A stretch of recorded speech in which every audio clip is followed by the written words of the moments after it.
By making security part of the overall operations of the firm, the culture will develop and naturally reduce the firm's overall risk. Hello and welcome to the Securing Your Law Firm's Reputation podcast series, hosted on law.com and sponsored by Ivionics. I'm your host, Scott Ferguson. In the third episode of this series called Shields Up, Creating a Security-Focused Culture, Ivionics CEO Paul Sperry and Wayne Marino, the company's Director of Cybersecurity, sit down with moderator Mike Andrevet to discuss what law firms need to do to protect their data, as well as their clients' information in a world of increasing cyber risks. Paul and Wayne also discuss how training the entire law firm, including support staff, associates, and partners, can help prevent cyber threats and foster a security-conscious culture. Let's join their conversation.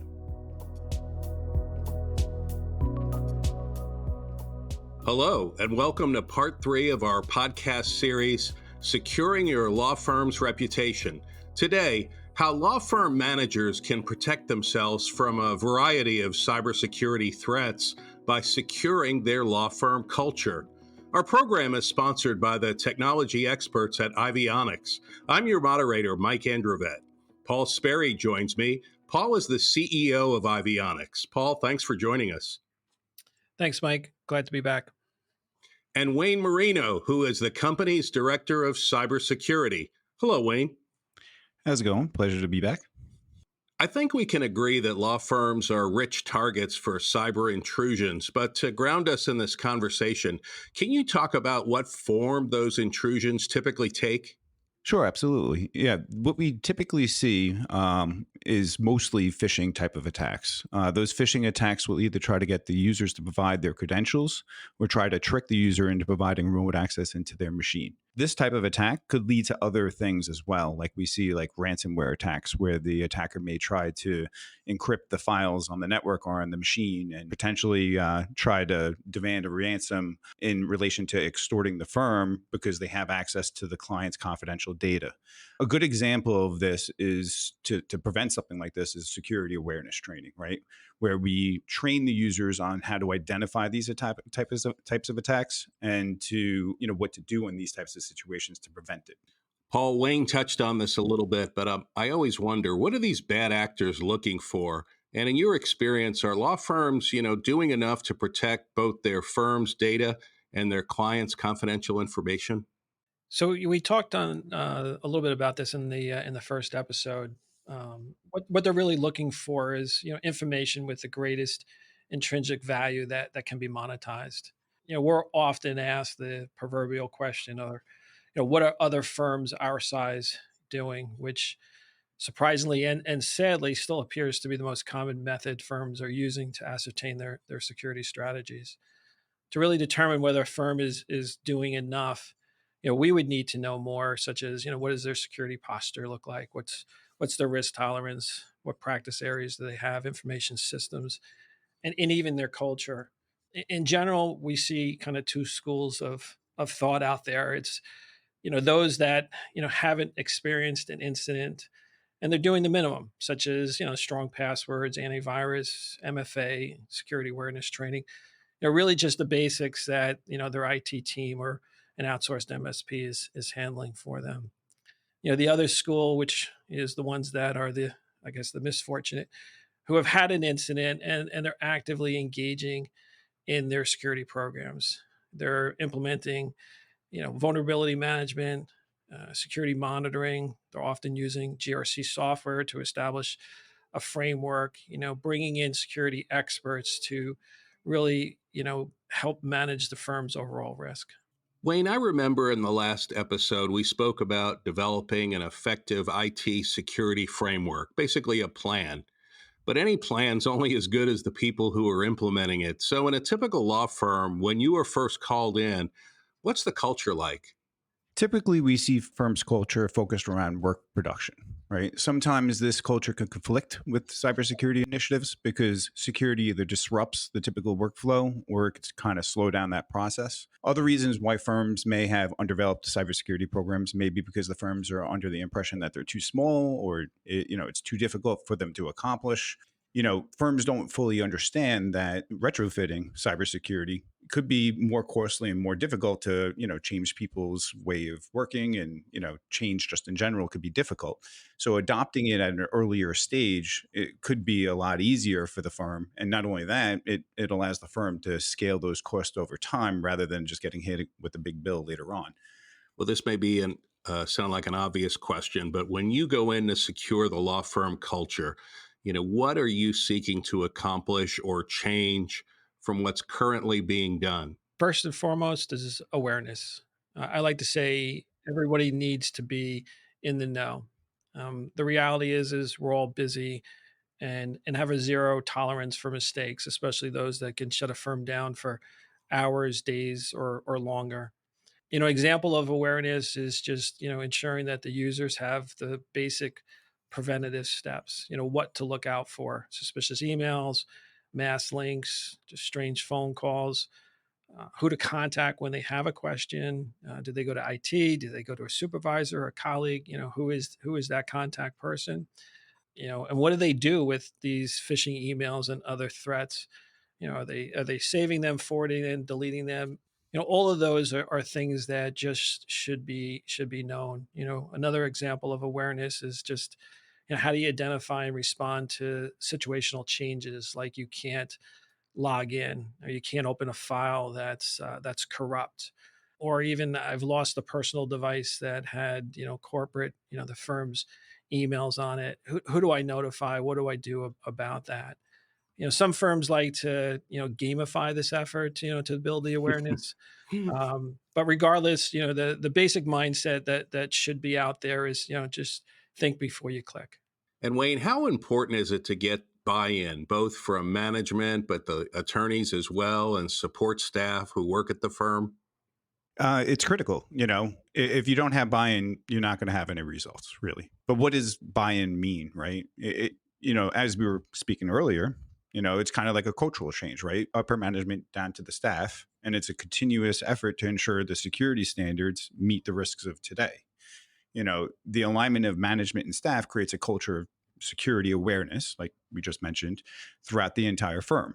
Typically, the human element is, kind of the limiting factor here. An example of that would be like MFA, right? A user may not want to have MFA deployed on their laptop because it requires the user to unlock the phone, have their phone available when they're unlocking their device.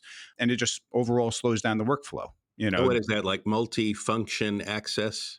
Yeah, multi-factor access. So it's like something something you have, something you are. Those are the three different factors that we could use.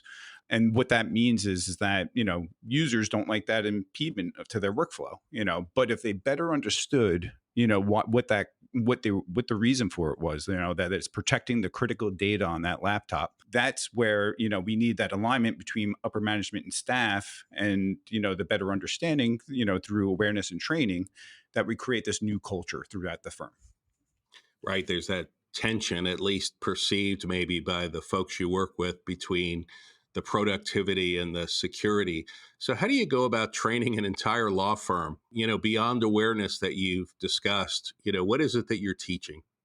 Great question. I mean, that's a big challenge out there that all firms are facing, and many of them have already started with the security awareness training, which is just a video session that the individuals of the firm participate in, which is a great first step. But to me, it goes beyond training. It's a behavioral change that needs to take place across the entire firm.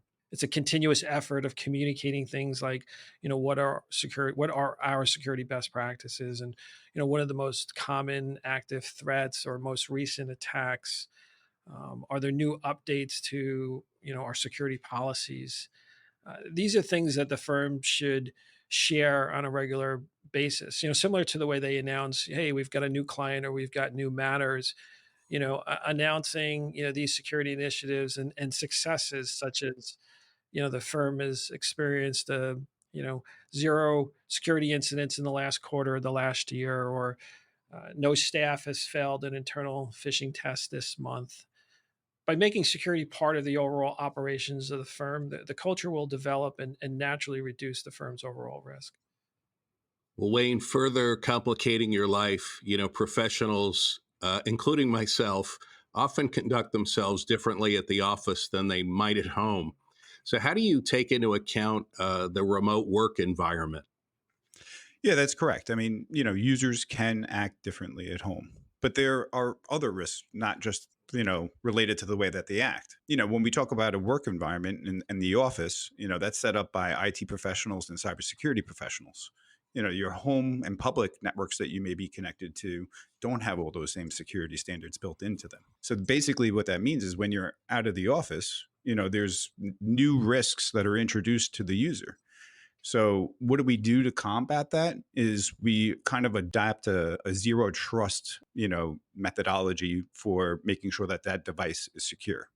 I know most people don't know what zero trust is, but what that means is that we're going to inherently not trust any device until we can prove that it's secure. And that means that, like we said earlier, does it have MFA on it? Does it have MDM, which is mobile device management, or EDR, which is endpoint detection and response, meaning that these are all different technologies that are used to secure that machine. Once we can confirm that all these secure functions are functioning on that device, only then do we allow access into our firm's critical data points. This is what we do when we're trying to create a safe environment, a remote workplace environment that still allows users to access critical data. Yeah, those controls outside the environment sound so important. So, Paul, maybe beginning with you, tying this all together, to you, what does an ideal secure law firm culture look like?